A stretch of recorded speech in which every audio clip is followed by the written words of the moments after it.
السلام عليكم ورحمة الله وبركاته.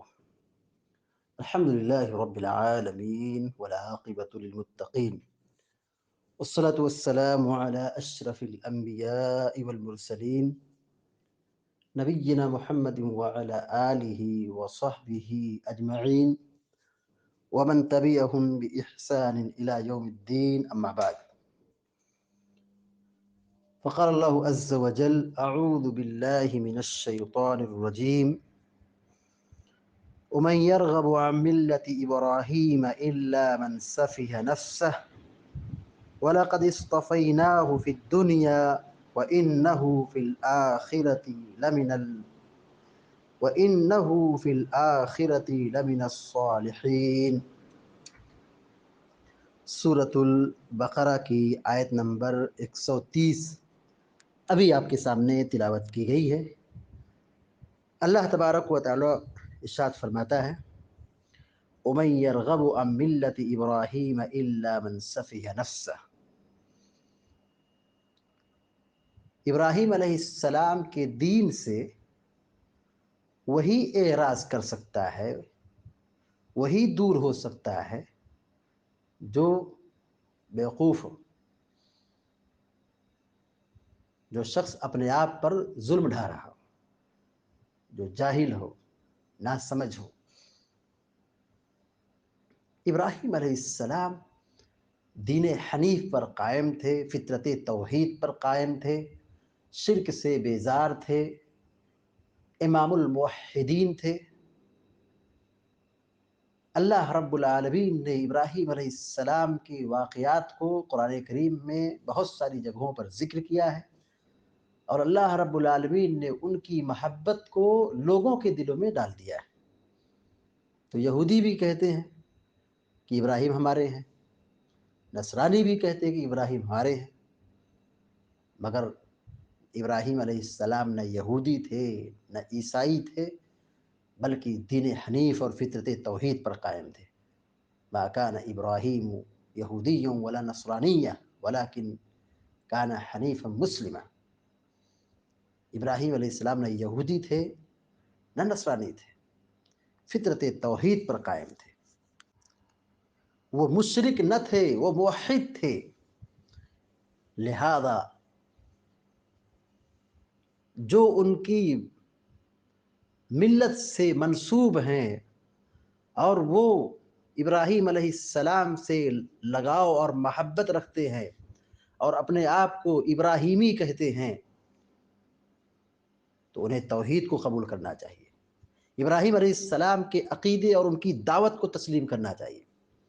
مگر یہی یہودی، یہی نصرانی، یہی مشرکین مکہ ابراہیم علیہ السلام کا دم بھرتے تھے، مگر شرک کرتے تھے، بتوں کی پوجا کرتے تھے، اللہ کا شریک بناتے تھے، غیر اللہ کو پکارتے تھے، توحید پر نہیں تھے۔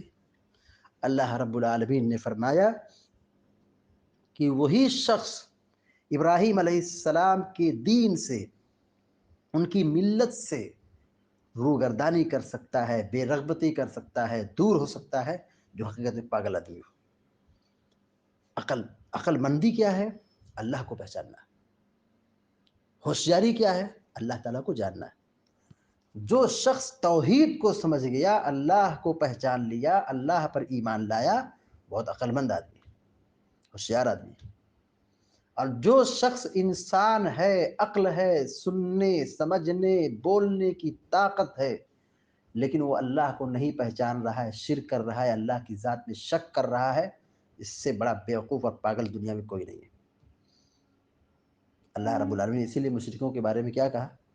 یہ تو جانور ہیں، جانور سے بھی گئے گزرے۔ یہ جانور سے بھی کہیں زیادہ گئے گزرے۔ جانور بھی اپنے مالک کو پہچانتا ہے، اس کو کوئی کھلاتا ہے، پلاتا ہے، چارہ ڈالتا ہے تو اپنے مالک کو پہچان لیتا ہے۔ لیکن اللہ رب العالمین نے انسان کو پیدا کیا، اس کو کھلا رہا ہے، پلا رہا ہے، روزی دے رہا ہے، اور اس کو طرح طرح کی نعمتیں دے رہا ہے۔ اس کے پاس سننے کی طاقت ہے، بولنے کی طاقت ہے، سمجھنے کی طاقت ہے، ہر نعمت سے اللہ نے اسے مالا مال کیا ہے۔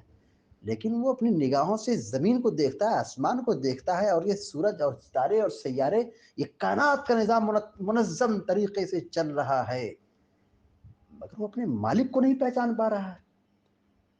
یہ بیوقوفی ہے، یہ جہالت ہے، یہ حماقت ہے۔ وَمَن يَرْغَبُ عَن مِلَّةِ إِبْرَاهِيمَ إِلَّا مَن سَفِهَ نَفْسَهُ، ابراہیم علیہ السلام کی ملت سے، توحید سے وہی روگردانی کر سکتا ہے جو بیوقوف اور نہ سمجھ ہو۔ ابراہیم علیہ السلام کا مقام اللہ تعالیٰ بیان فرماتا ہے آگے، وَلَقَدِ اصْطَفَيْنَاهُ فِي الدُّنْيَا وَإِنَّهُ فِي الْآخِرَةِ لَمِنَ الصَّالِحِينَ، یقیناً ہم نے ابراہیم علیہ السلام کو دنیا میں منتخب کر لیا ہے، انہیں چن لیا ہے۔ ابراہیم علیہ السلام یہ منتخب، اللہ کے منتخب بندے، چنندہ بندے ہیں، نیک بندے ہیں۔ اللہ نے انہیں خلیل بنایا، انہیں رسول بنایا۔ وَإِنَّهُ فِي الْآخِرَةِ لَمِنَ الصَّالِحِينَ، اور یہ آخرت میں بھی نیکوکاروں میں سے ہیں۔ آخرت میں بھی ان کا مقام اعلیٰ ہے، ان کا درجہ بہت اونچا ہے۔ یہ ان کو درجہ اور مرتبہ آخرت میں کیوں مل رہا ہے، دنیا میں انہیں عزت کیوں مل رہی ہے؟ اللہ نے ان کو چن لیا ہے، یہ اللہ کے برگزیدہ بندے ہیں، منتخب کردہ بندے ہیں، خاص بندے ہیں، خلیل ہیں، یہ اللہ کے رسول ہیں۔ اور آخرت بھی ان کا مقام اونچا ہے، آخرت بھی نیکوکاروں میں سے ہے۔ کیوں؟ کیونکہ جب بھی اللہ کا حکم آیا، جب بھی اللہ تعالیٰ کا فرمان آیا، فوراً اللہ کے حکم پر قربان ہونے والے، نچھاور ہونے والے، عمل کرنے والے ابراہیم علیہ السلام تھے۔ نیکیوں میں سبقت کرنے والے تھے، اللہ کے احکام پر عمل کرنے والے تھے، توحید کو قبول کرنے والے تھے، شرک سے، بت پرستی سے، طاغوت پرستی سے بیزار تھے، دور تھے، نفرت کرنے والے تھے۔ تب اللہ تعالیٰ نے ان کو اتنا یہ مقام اور یہ مرتبہ عطا کیا ہے کہ ابراہیم علیہ السلام کی محبت کو آنے والی نسلوں میں، ان کے دلوں میں پیدا کر دیا ہے۔ اللہ رب العالمین سے دعا کرتے ہیں کہ اللہ تعالیٰ ہم سب کو، آپ سب کو نیک عمل کی توفیق عطا فرمائے، اور توحید پر قائم رہنے اور اس کو پھیلانے اور اس کی تبلیغ کی اور اس پر عمل کرنے کی توفیق عطا فرمائے۔ آمین رب العالمین، وصلی اللہ علی نبینا محمد وسلم تسلیما کثیرا، والسلام علیکم ورحمۃ اللہ وبرکاتہ۔